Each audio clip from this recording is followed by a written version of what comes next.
초라한 모습의 소년이 어떤 집에 초인종을 누릅니다. 조금 있다가 인자한 신사분이 나옵니다.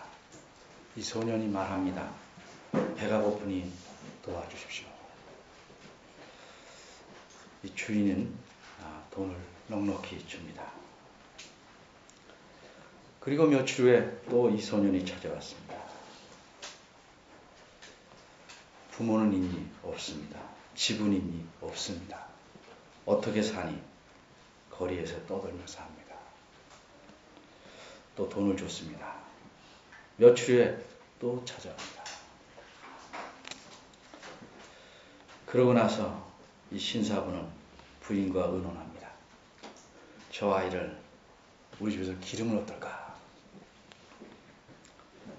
그래서 그 아이가 다시 찾아오자 제안을 합니다. 이렇게 자주 찾아오지 말고 아예 우리 집에서 함께 살면 어떻겠니? 이 아이는 망설임도 없이 말합니다. 싫습니다. 저는 제 마음대로 사는 것이 좋습니다. 가끔 찾아오면 거절하지 말고 돈만 잘 주시면 고맙겠습니다.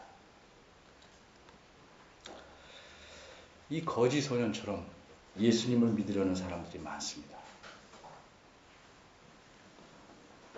교회에 다닙니다. 하나님께 이것저것 달라고 합니다.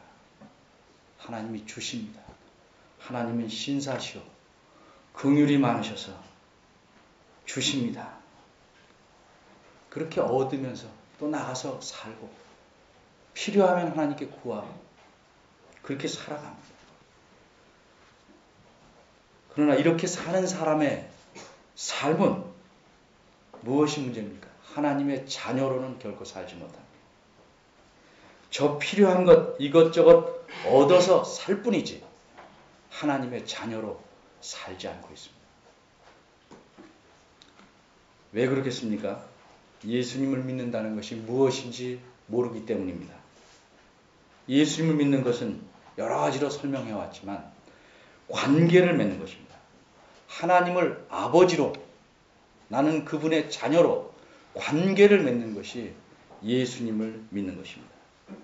하나님을 아버지로 모시고 내가 그분의 자녀로 살겠다. 이렇게 하는 것이 예수님을 믿는 것입니다. 예수님 믿는 것은 그저 가끔 동양 얻듯이 거지 생활하면서 사는 것이 아닙니다. 이 집에는 또 다른 거지 소년이 찾아옵니다. 이번엔 그 소년에게 주인이 제안합니다. 이 소년이 대답합니다. 좋습니다. 이 집에서 살겠습니다. 그럼 넌 내 자식이 되는 것이고 난 내 아버지가 되는 것이다. 네, 대답합니다. 말끔한 방을 줬습니다. 필요한 컴퓨터와 또 책상과 책꽂이와 좋은 책들 집어넣어줬습니다. 이 소년은 자기 방에 들어가서 하루 종일 오락만 합니다. 밥 먹을 때만 겨우 나와서 먹습니다. 돈 필요할 때만 달랍니다. 말하지 않습니다. 가급적 이 집 주인들과는 마주치지 않고 어쩌다 화장실 갈 때 마주치면 인사만 하고 지나가려고 합니다. 마치 부부가 화가 안 났는데도 일상적인 삶이 그저 어떻게 보면 같은 집안에서 안 보고 살려는 사람처럼 사는 사람들. 그런 삶과 같습니다. 각방 쓰고 아무 말 없이 최대한 말을 아끼고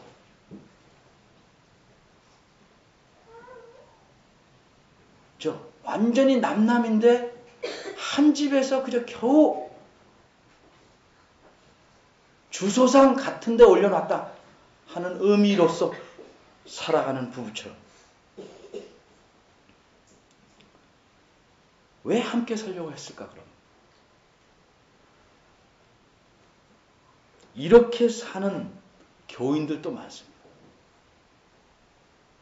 왜 예수님 믿으려고 했을까?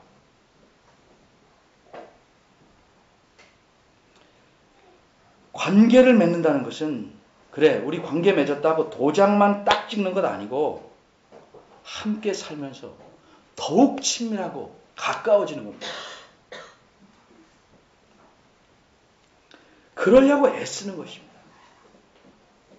여러분들이 하나님과 친밀한 관계를 갖지 않으면, 지금과 같이 냉랭한 관계를 개선하지 않으면 집안에 사는 거지 소년이나 거리에 사는 두 거지 소년이나 실제 상태는 몸이 좀 깨끗하다 하는 것 외에는 전혀 없습니다. 부모를 모신 자나 부모 없이 혼자 사는 자나 아무 차이 없는 것과 똑같습니다. 그렇기 때문에 그리스도인이라는 사람들이 그리스도인이 아닌 사람들과 아무런 차이가 실제 생활에서는 없습니다. 주일날 교회 가는 이 행사 외에는 없습니다.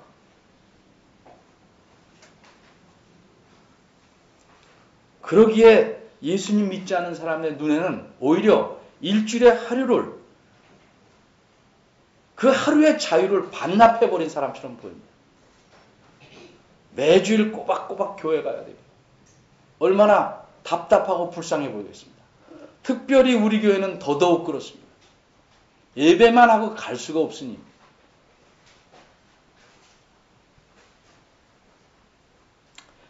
그렇다면 하나님과 관계를 바로 맺고 혹은 냉랭한 관계를 개선해서 친밀한 관계를 맺으려면 어떻게 해야 될까?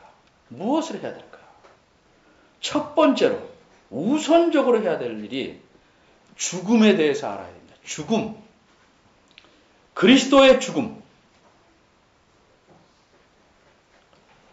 내 죽음도 아니고 내 부모의 죽음도 아닌데 나와 무슨 상관이 있는가?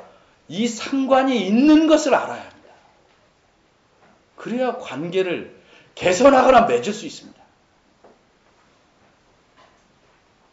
그리스도의 죽으심이 나와 상관이 있음을 알아야 되고, 그걸 제대로 알면 그 죽음이 곧 나의 죽음이었다.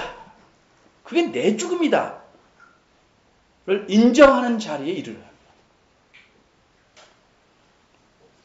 이런 이해, 이런 믿음이 없는 한 하나님과의 관계 개선 있을 수 없습니다.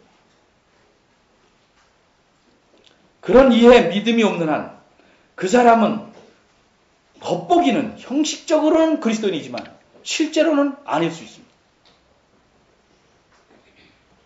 첫 번째 생각할 것은 도대체 그리스도의 죽음은 누구를 위한 죽음이었는가 생각해봐요. 누구를 위한 죽음이었는가. 오늘 말씀은 10절, 11절은 사실 6절부터 연결되는 문단의 마지막 부분입니다. 6절에 말씀하기를 그리스도께서 경건치 않은 자를 위하여 죽으셨다 이렇게 말씀합니다. 그리스도의 죽음은 경건치 않은 자를 위한 죽음이었습니다. 우선 성경 그대로 봅시다. 예수 그리스도는 자연사한 것 아닙니다. 병으로 죽으신 것 아닙니다. 그분은 한창 나이에 십자가에 처형당해 죽으셨습니다. 그가 처형당할 죄를 지었는가? 그 당시 재판장이었던 빌라도는 거듭 그가 무죄하였다고 말합니다. 그러나 무리들의 요구에 밀려 정치적 이점 때문에 무죄한 자를 죽이도록 내버려 둡니다. 6절에 말씀한 경건치 않은 자, 참 점잖은 표현이지만 이 말씀의 뜻은 하나님의 뜻과 법을 무시하고 제멋대로 사는 자를 가리킵니다.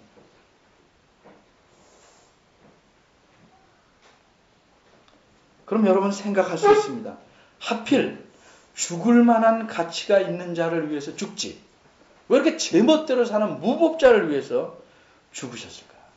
사람들은 종종 죽을 가치가 없는 죽음을 개죽음이라고 합니다. 왜 이런 쓸데없는 죽음을 스스로 당하셨는가? 그래서 7절은 말합니다. 이게 참 희한한 죽음이다. 의인을 위해서 죽는 자가 쉽지 않고 선의를 위해서 용감히 죽는 자가 혹 있는데 그리스도처럼 죽는 일은 없다는 거죠. 여러분 스스로 생각해 봅시다. 저 사람 아주 바른 사람이야. 나하고 친하진 않아. 바른 건 인정해. 그래서 존경은 해. 대신 죽겠어요? 내가 왜 죽어? 의인을 위해서 죽는 게 그렇게 쉬운 일이 아니야. 근데 아주 좋은 사람이 있어요. 좋은 사람. 정이 듬뿍 가. 나한테도 잘하죠. 그 사람 위해서 죽겠는가? 저 사람보다 조금 더 죽을 마음은 있죠. 죽진 않는다 할지라도. 베푸신 정, 여러 가지 끌려서. 그런데 경건치 않은 자를 위해서 죽는 일은 없어요. 이 세상의 역사에서 유일한 예외입니다. 경건치 않은 자를 위해서 죽으셨다. 두 번째, 그리스도는 누구를 위해서 죽으셨는가? 8절에 보니까 우리가 아직 죄인 되었을 때 그리스도께서 우리를 위하여 죽으셨다. 우리가 죄인이었을 때, 바꿔 말하면 죄인을 위해서 죽였어요. 의인을 위해서 죽으면 죽음의 가치가 좀 있을 텐데 죄인을 위해, 훌륭한 사람도 아닌 죄인을 위해, 죽어 마땅한 죄인을 위해서 죽었다. 사형 선고를 받고 죽어야 할 사형수를 대신해서 죽는 범죄하지 않은 사람이 있겠습니까?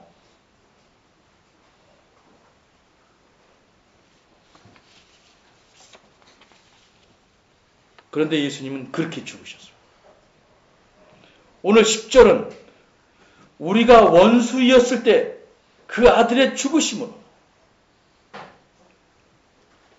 여러분 어린이들은 모를지 모르겠습니다. 저희 중학교 때인지 하여튼 초등학교 때인지 강제구 소령 유명합니다.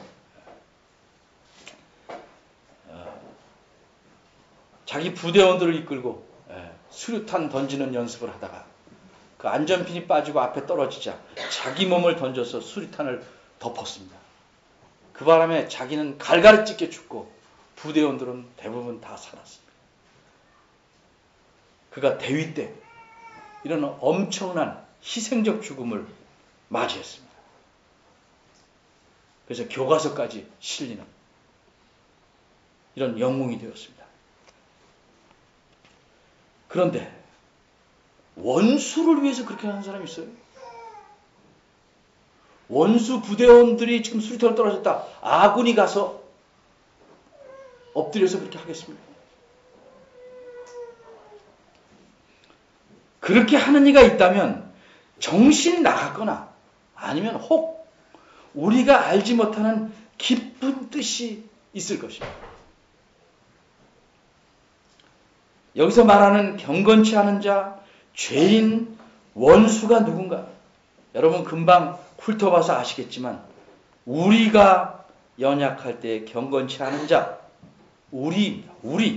우리가 아직 죄인 있을 때 우리를 위하여, 우리가 원수였을 때 우린 누굴까? 우리는.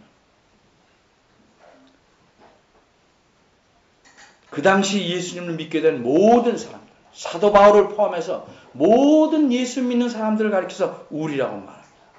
좀 더 넓혀 말하면 예수를 믿을 모든 사람들, 지금의 우리까지 포함하는 우리입니다.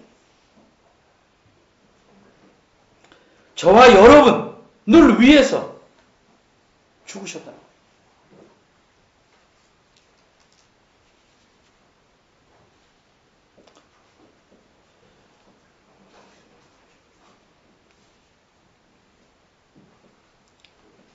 여러분이 지구가 둥근 거를 재보지 않아도 둥글다고 다 믿고 삽니다.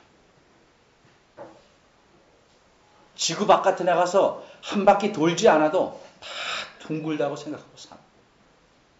둥글다는 걸 몰랐을 때는 다 네모나다고 믿고 살았습니다. 그들이 나가서 실측을 해서 그렇게 믿은 게 아니고 다 그러려니 하고 살았습니다.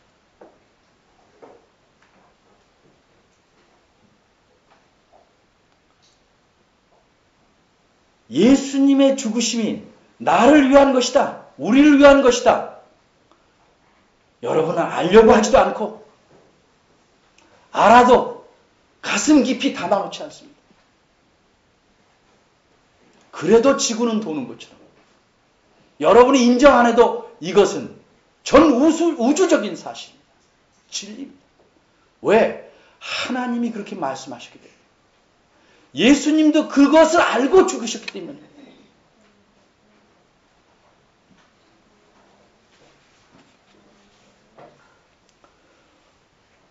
왜 예수님은 그렇게 죽으셔야 했는가? 왜 그렇게 죽으셔야 했는가? 성경은 한마디로 말합니다. 우리의 죄 때문에, 나의 죄 때문에, 너의 죄 때문에. 어떤 집에 어린이가 놀러 갔습니다. 아주 값비싼, 정말 그 집안의 보물인 도자기가 손닿지 않을 곳에 아주 예쁘게 있습니다. 주인은 부탁합니다. 절대 저거 손닿지 않지만 행여나 올라가서 꺼내지 마라. 저거 깨지면 큰일 납니다. 저건 값으로 매길 수 없는 것이다. 그런데도 이 아이가 올라가서 기어코 내리고 보려다가 깨트리고 말합니다. 이 아이는 그 가치를 모릅니다. 그러나 부모는 그 도자기 값을 갚기 위해서 평생을 뼈 빠지게 일해야 합니다. 아이가 모른다고 그 가치가 없어집니까? 내가 인정 안 하고 내가 모른다고 예수님의 죽으심이 나와 무관한 것이 아닙니다. 나만 모를 뿐입니다. 내 죄 때문에 그리하신 겁니다.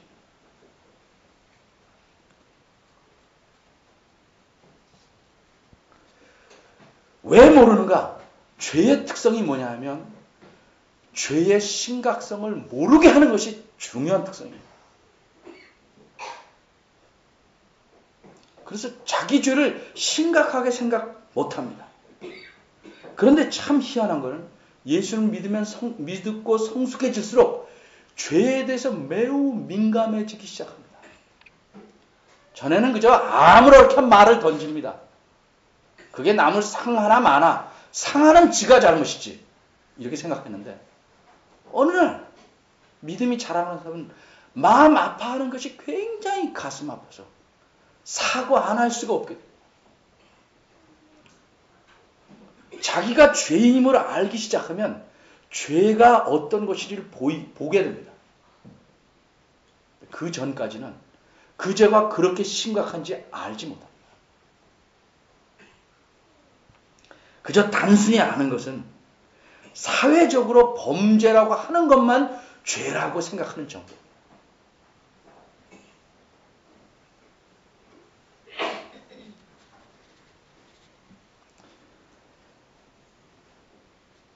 예수님은 어쩌다가 이렇게 운이 없어서 이런 일을 하게 되신 것 아니고 세상에 오실 때 이 원수들을 하나님의 원수들 경건치 않은 자 죄인들을 위해서 죽어야 될 것임을 알고 오셨습니다.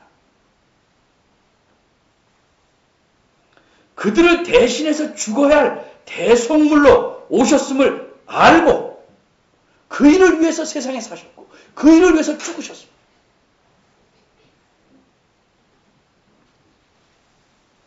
평생 죽음을 위해서 걸어가십니다.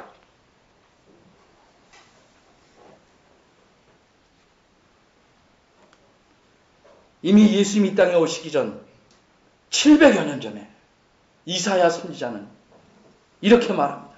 우리는 다 양 같아서 그릇 행하여 각기 제 길로 갔고 제 멋대로 살고 제 마음대로 죄짓고 살았거늘 여호와께서는 우리 무리의 모든 사람의 죄악을 그에게 담당시키셨다.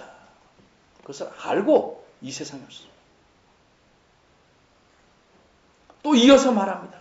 그가 곤욕과 신문을 당하고 끌려갔으니 그 세대 중에 누가 생각하기를 그가 산자의 땅에서 끊어지면 그가 죽는 것은 내 백성의 죄악 때문이라고 생각했겠는가?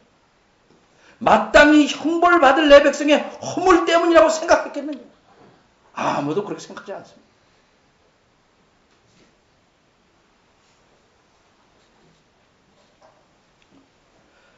그렇다면 이 그리스도의 죽으심이 우리에게 주는 유익은 무엇인가? 오늘 10절 바로 앞에 그러면 이제 우리가 그 피를 인하여, 이 피는 그의 죽으심을 가리키는 말, 의롭다 하심을 얻었다. 이 말은 하나님이 보시기에 죄가 있어서 죽여야 되는데 죄 없다 쳐주시겠다. 그가 대신 죽으심으로써, 그래 대신 죽었으니까 너는 죄 없다고 쳐주겠다 하는 것입니다. 부모가 도자기 값을 대신 갚아줌으로써 너에게 대신 묻지 않겠다 하는 것입니다. 이게 의롭다 하는 것입니다. 특별히 오늘 5장 1절부터 11절까지는 이런 죽으심이 갖는 여러 가지 유익들을 말하지만 오늘 특별히 10절과 11절에 집중해서 생각해 볼 것은 두 번째, 화목입니다. 화목. 그 아들의 죽으심으로 말미암아 하나님과 더불어 화목되었다. 화목이라는 건 단순히 화해했다. 그래 내가 오해가 있었다. 내가 좀 심했다. 우리 서로 잘 지내보자. 이런 화해가 아닙니다. 화목이라는 건 원수된 것을 푸는 겁니다.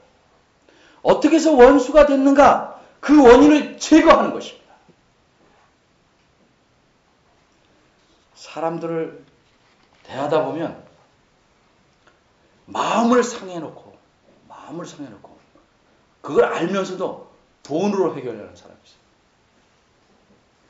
돈 좋아하는 사람도 그렇게 넘어가지만 대부분은 그게 풀려야 돈도 기쁜 거죠. 영악한 사람은 돈 받고 이거 안 풀고 있지만 그 뭉쳐진 것이 무엇인가 풀어야죠. 여기서 원수라는 것은 그저 좀 친구보다 조금 거리가 먼다 이게 아니고 하나님 진영과 반대 진영에 가 있다는 거죠. 거기는 누가 그 진영의 대장이냐면 사탄입니다. 사탄. 그 진영에 속해서 계속 하나님께 적대적으로 대하는 거죠. 그런 원수. 그런 원수된 자를, 원수됨을 없애고, 그러니까 그대로 또 멀리 사는 것 아니고, 그리고 둘 사이에 참 기쁨과 평안을 누리는 것이 화목입니다. 보통 사람들은 화해하고 나면 가까이 안 지내려고 합니다. 또 해야 또 싸우면 심각하다. 근데 하나님은 그리하시지 않습니다. 원수 되었던 걸 푸시고 없애시고 그와 휴전협정을 맺는 거 아니고 정말 평안을 누립니다. 바꿔 말하면 관계를 갖습니다. 원수된 자를 내 자녀로 삼습니다. 이게 화목입니다.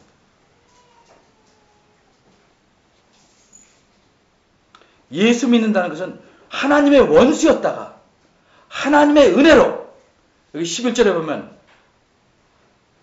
우리로 화목을 얻게 하신 이렇게 말합니다. 그리스도 안에서 우리가 화목을 얻었다. 내가 화목을 무슨 만든 것 아니고 화목을 얻었다. 하나님이 주신 화목을 우리가 은혜로 받아서 그분의 자녀가 되는 것. 이렇게 되면 또 다른 유익이 무엇인가? 9절, 10절에 연달아 말합니다. 구원을 얻을 것이다. 이 말은 여기서는 미래적 구원입니다. 진노하심으로부터의 구원. 이 다음에 모든 사람이 한 번 죽는 것은 정한 것이요. 그 후에는 심판이 있을 것이다. 죄인된 자, 원수된 자는 영원히 하나님의 형벌을, 분노를, 진노를, 심판을 받습니다. 의롭다 되었고 하나님과 화목하게 되었고 그분의 자녀된 자는 이 영원한 심판에서 진노하심에서 벗어납니다.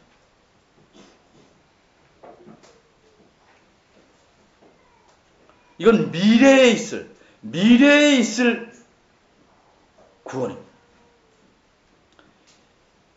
그리고 우리가 화목을 얻었기 때문에 현재는 어떤 구원의 즐거움을 누리는가? 11절 끝에 보면 하나님 안에서 또한 즐거워한다. 우리는 무엇을 가지고 즐거워합니까? 하나님을 생각하고 그분의 은혜를 생각하고 그분을 기뻐하고 그분만 생각하면 즐거워. 여러분 아주 쉬운 예로 월급을 기다리는 사람, 월급날만 생각하면 기분이 좋아지죠. 좋은 사람 만나는 걸 기다리는 사람, 그 사람 생각만 해도 좋아요. 괜히 힘이 돼요. 이게 하나님을 즐거워하는 것이에요. 비유하자. 하나님이 우리 삶의 중심입니다. 모든 기쁨의 근원입니다.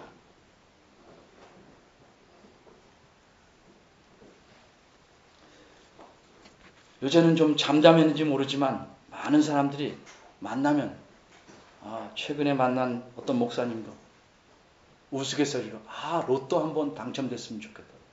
로또.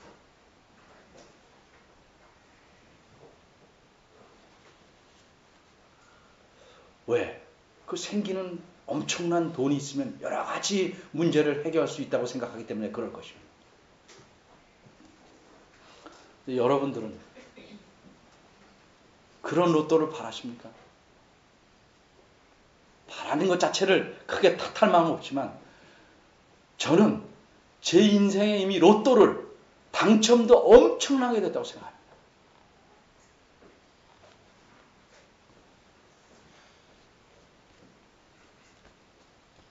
그것은 하나님의 은혜로 예수님을 믿게 됩니다.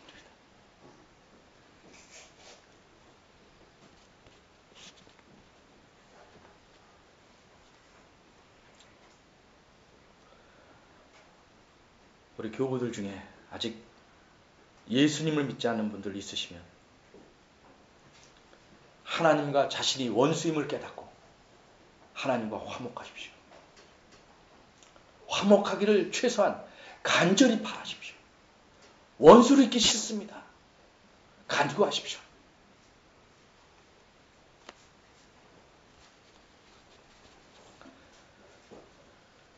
고린도후서 5장 20절에 사도 바울은 말합니다.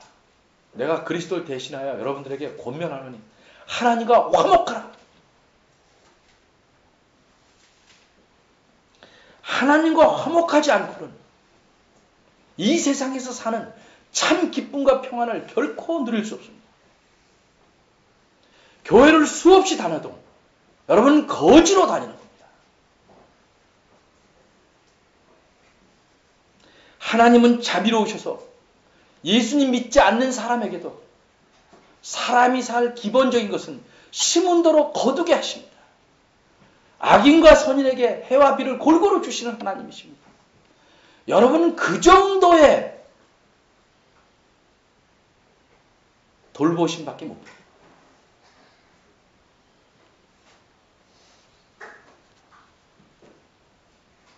예수님 믿는 여러분들 이렇게 사시겠습니까? 로또가 당첨됐는데 당첨된 번호만 텔레비에서 확인하고 이거 중요하다. 절대 당첨된 그 상금을 안 타옵니다. 가슴에 넣고 다닙니다. 그리고 보기만 합니다. 안 타와요. 굶어 죽어도 안 타와요. 그거 잘 사는 겁니까? 약국에 가서 처방전을 받아왔습니다. 이거 먹으면 안 된다. 절대 약국에 안 갑니다. 처방전을 바로 먹습니다.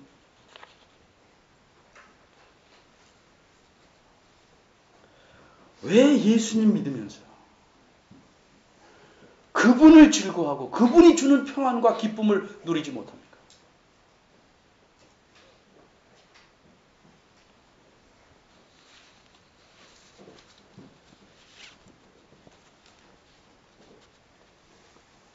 우리 한번 바르게 믿어봅시다.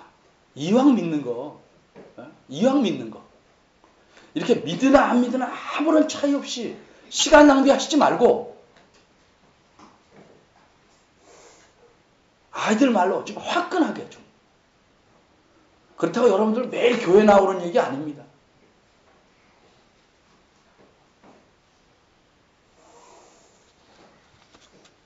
우리가 이런 하나님을 즐거워하고 이 하나님과 화목한 삶이 무엇인지 삶으로 드러내야 그것이 다른 사람에게 매력거리가 되는 것입니다.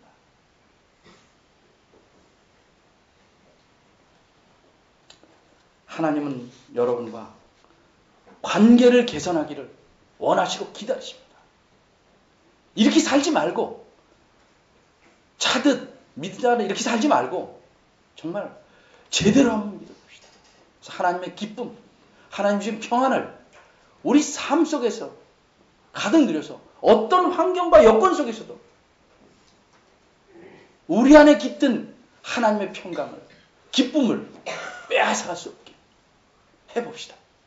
기도하겠습니다. 하나님 아버지, 그리스도의 죽으심이 우리를 위한 것임을, 나를 위한 것임을 머리로만 아니고 가슴으로 믿게 하시고